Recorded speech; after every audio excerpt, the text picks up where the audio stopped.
जीवन की दिशाधारा और उसका सार्थक सुनियोजन। लेखक ब्रह्मवर्चस्व। अस्त व्यस्त मन को सुव्यवस्थित बनाइए। शरीरगत भली बुरी विशेषताओं के लिए अब मनः स्थिति को ही प्रधानतया उत्तरदायी ठहराया गया है। भौतिक जीवन की सफलताओं के लिए उसी को आधारभूत माना जाता है। यही सामान्य दिखते हुए भी असामान्य निष्कर्ष है। पिछले दिनों परिस्थितियों एवं साधनों को मनुष्य की प्रगति अवगति का कारण माना जाता था। उत्थान पतन का निमित्त दूसरों के सहकार एवं आकार को समझा जाता था। कई बार शारीरिक स्थिति को ही सफलता असफलता का श्रेयाधिकारी ठहराया जाता था। अब वैसी स्थिति नहीं रही। मनःशास्त्रियों द्वारा यह स्वीकार किया गया है कि व्यक्तित्व के प्रायः सभी क्षेत्र मानसिक स्थिति से प्रभावित होते हैं।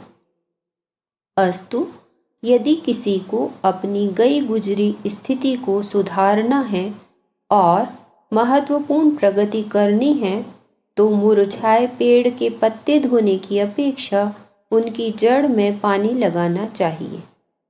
बुद्धि के केंद्र चेतन मस्तिष्क को प्रशिक्षित करने के लिए स्कूल कॉलेज एवं अन्य ज्ञान संस्थाओं का प्रबंध है। पर अब जाना यह गया है कि बुद्धिमत्ता से अधिक महत्वपूर्ण है आदतें। आदतों के सही होने पर स्वल्प बुद्धि से भी व्यवस्थित रीति नीति अपनाकर उन्नति के उच्च शिखर पर पहुंचा जा सकता है। इसके विपरीत तीक्ष्ण बुद्धि व्यक्ति भी बुरी आदतों का शिकार बनकर समय और शक्तियों का अपव्यय करता है और घाटा उठाता तथा असफल रहता है। अब नई शोध का विषय है अतीन्द्रिय विज्ञान, जिसे पाश्चात्य देशों में परामनोविज्ञान कहा जाता है। इन अनुसंधानों में ऐसी घटनाओं की प्राथमिकता जांची जाती है जो प्रकृति के सामान्य घटनाक्रम एवं मनुष्य के साधारण साधनों से भिन्न प्रकार की होती है। मानवीय चेतना पर अवतरित होने वाली अद्भुत जानकारियों का स्रोत कहाँ है? वे किस आधार पर घटित होती हैं? वे अनायास ही व्यक्ति विशेष पर ही घटित होती हैं या प्रयत्नपूर्वक वैसी स्थिति पैदा की जा सकती है? यह ऐसे ही अनेक प्रश्नों की श्रृंखलाएं सामने प्रस्तुत हैं जिनके समाधान खोजने के लिए परामनोविज्ञान के अनुसंधानकर्ता प्रयत्नशील हैं। इस प्रयास में अभी बहुत थोड़े ही निष्कर्ष निकल सके हैं। जो जानना बाकी है उसे देखते हुए सफलताओं को नगण्य ही कहा जा सकता है। फिर भी कुछ निष्कर्ष ऐसे हैं जिनके आधार पर अतीन्द्रिय क्षमता के कारणों पर थोड़ा प्रकाश पड़ता है। यह माना गया है कि मस्तिष्क का अचेतन क्षेत्र शरीर संचलन की गतिविधियों का सूत्रधार तो है, पर उनकी सामर्थ्य उतने तक ही सीमित नहीं है। मन की दोनों परतों को जितनी मात्रा में विकसित होने का अवसर मिलता है उतना ही वे व्यक्तित्व को अधिकाधिक प्रतिभा संपन्न बनाती हैं और सफलताओं के नए नए द्वार खोलती हैं। व्यक्तित्व के समग्र विकास में शरीरगत समर्थता की तुलना में मानसिक बलिष्ठता की भूमिका असंख्य गुनी बढ़ी चढ़ी होती है। मनोबल संपन्न मनुष्य दुर्बल और रुग्ण होते हुए भी अपनी प्रखरता बनाए रह सकता है और उसी स्थिति में ऐसा कुछ करता या कराता रह सकता है जिसे आश्चर्यजनक एवं सराहनीय कहा जा सके। इसके विपरीत शरीर से बलिष्ठ एवं सुगठित होते हुए भी मनोबल की दृष्टि से गए गुजरे लोग सुविधा साधनों के रहते हुए गई गुजरी स्थिति में दिन काटते, पग पग पर असफल होते और उपहासास्पद बनते देखे जाते हैं। दैनिक जीवन की अधिकांश सफलताएं प्रायः विकसित मनःस्थिति की ही प्रतिक्रिया होती हैं, आदतें और कुछ नहीं। अंतर्मन की वर्तमान दृढ़ता ही उनका निर्माण करती है। इसी को व्यक्तित्व कहते हैं। प्रगति और अवगति इसी पृष्ठभूमि पर निर्धारित रहती है। कुछ समय पूर्व बीमारियों के कारण रोग कीटाणुओं के आमरण संग्रहित विजातीय द्रव्य एवं अमुक अवयवों की टूट फूट आदि माने जाते थे और इन्हीं को निरस्त करने के लिए चिकित्सकों द्वारा उपाय उपचार किए जाते थे। अब गहराई तक जाने पर यह निष्कर्ष निकला है कि यह कारण गौण और अचिंत्य चिंतन की मानसिक विकृतियां प्रधान कारण हैं।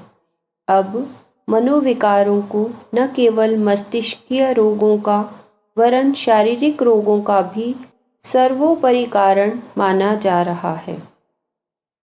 यह पाया गया है कि मनोबल संपन्न, साहसी और संतुलित व्यक्ति सामान्य अथवा घटिया शारीरिक स्थिति में निरोग की तरह काम करता और प्रसन्नचित रहता है, जबकि अस्त व्यस्त मनःस्थिति वाला अकारण ही गिरी मरी स्थिति में पड़ा रहता है।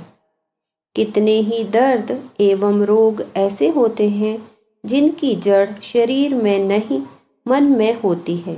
शरीर की जांच पड़ताल करके डॉक्टर कहता है इसमें कोई रोग नहीं है, पर रोगी अपने को रुग्ण एवं पीड़ाग्रसित अनुभव करता है। ऐसी बीमारियां विशुद्ध मानसिक रोग होने पर भी उतनी ही कष्टकारक होती हैं जितनी की वास्तविक रुग्णता। आँखों की चमक, चेहरे का आकर्षण, होठों पर नाचती मुस्कुराहट, वाणी में प्रभाव जैसे व्यक्तित्व को मनोरम बनाने वाली विशेषताएं शारीरिक गठन पर नहीं, मानसिक उत्साह पर निर्भर रहती हैं। रंग रूप की दृष्टि से सुंदर दिखने वाले व्यक्ति भी मानसिक अस्तव्यस्तता होने पर उपेक्षणीय एवं उपहासास्पद बने रहते हैं। प्रथम दर्शन में जो आकर्षण प्रभाव उत्पन्न हुआ था वह संपर्क में आने वाले व्यक्तित्व का परिचय मिलने के साथ ही समाप्त हो जाता है।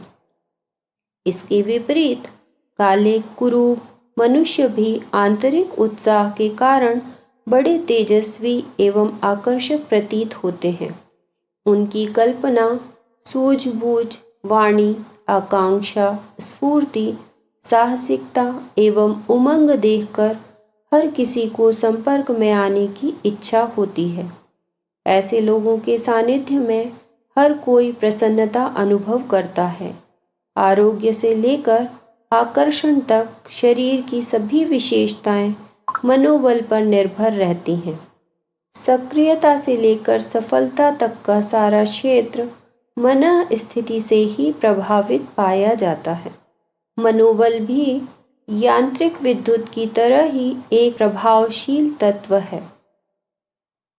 उसका प्रभाव मनुष्यों एवं दूसरे प्राणियों पर होते हुए आए दिन देखा जाता है। एक प्रतिभाशाली व्यक्ति अपने समीपवर्ती लोगों को किस प्रकार अपना बनाता है, उसका प्रमाण सर्वत्र उपलब्ध होता है। अन्य प्राणियों को प्रभावित करने में भी कुछ मनुष्य लोग असाधारण रूप से सफल होते हैं।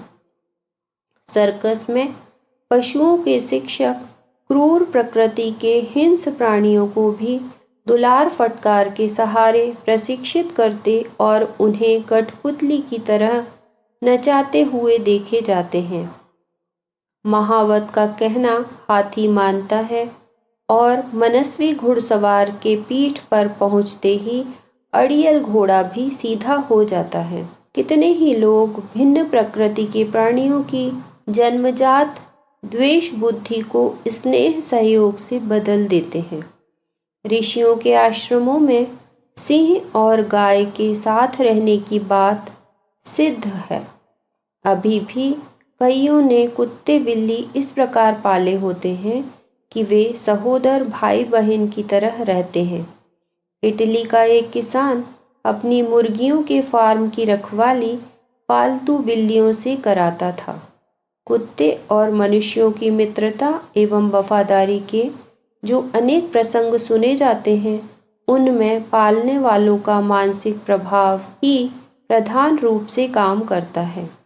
पूरे परिवार में किसी व्यक्ति विशेष के साथ अतिरिक्त लगाव रखने वाले पालतू पशु वस्तुतः किसी की मनः स्थिति से प्रभावित हुए होते हैं। ज्ञान संपदा का अपना महत्व है।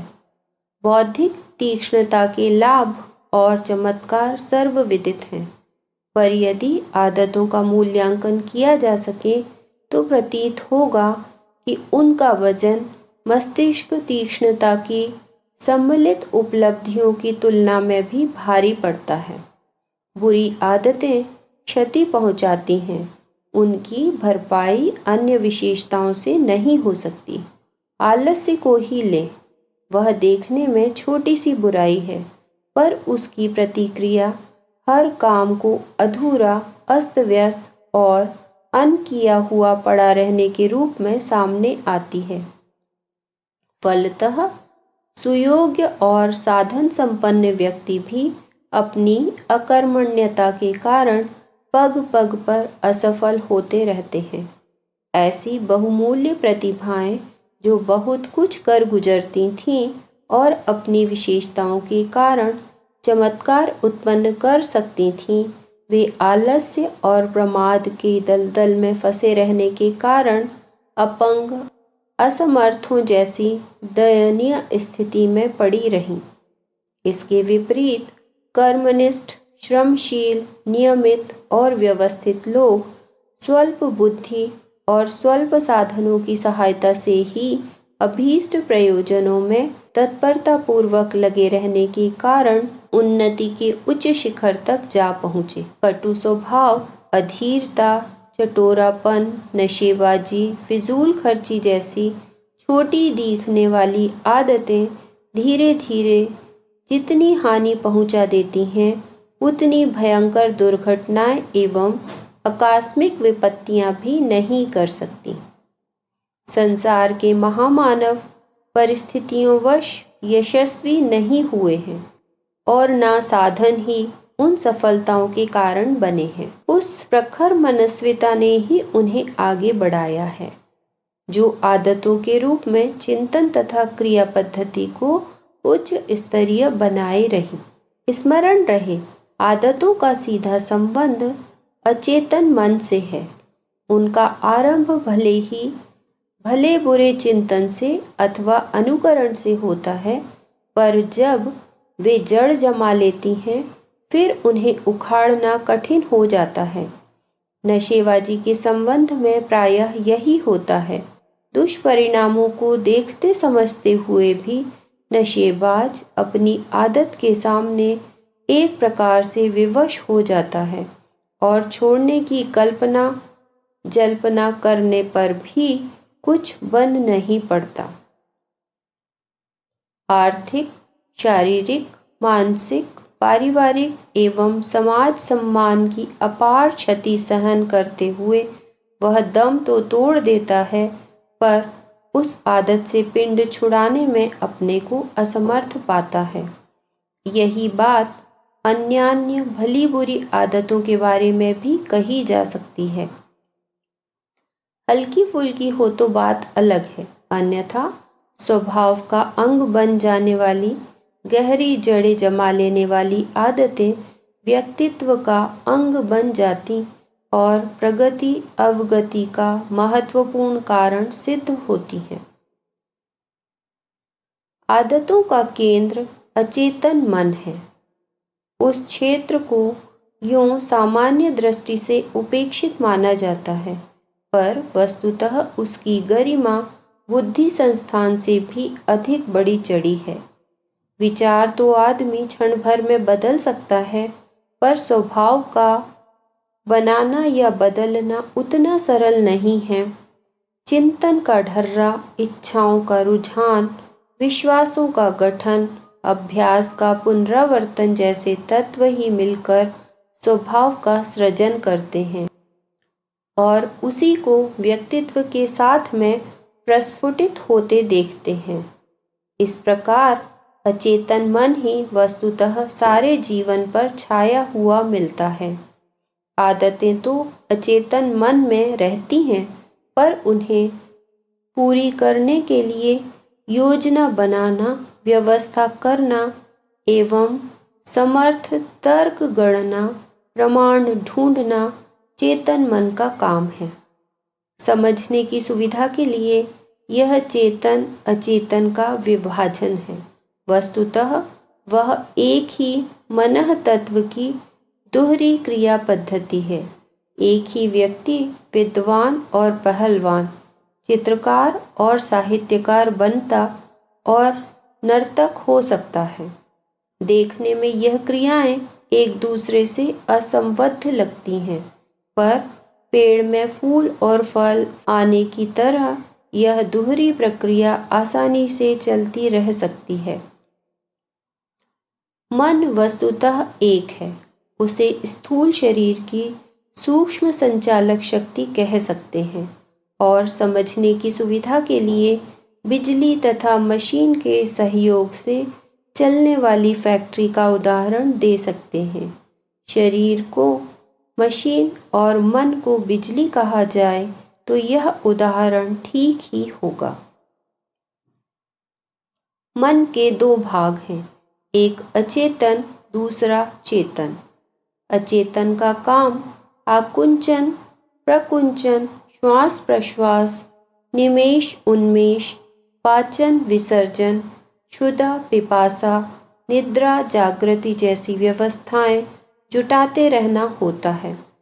तरह तरह की आदतें तथा आस्थाएं भी उसी में जड़ जमाए बैठी रहती हैं और अविज्ञात रूप में जीवन क्रम का परोक्ष संचालन करती रहती हैं। चेतन का काम इच्छा, ज्ञान और क्रिया का धारण तथा उनके सहारे आवश्यक व्यवस्थाएं बनाते एवं जुटाते रहना होता है। आध्यात्म की भाषा में चेतन को बुद्धि और अचेतन को चित्त कहते हैं। इन्हीं दोनों के सहारे जड़ पदार्थों से बना पंच भौतिक शरीर चैतन्य सत्ता की तरह काम करता दिखता है।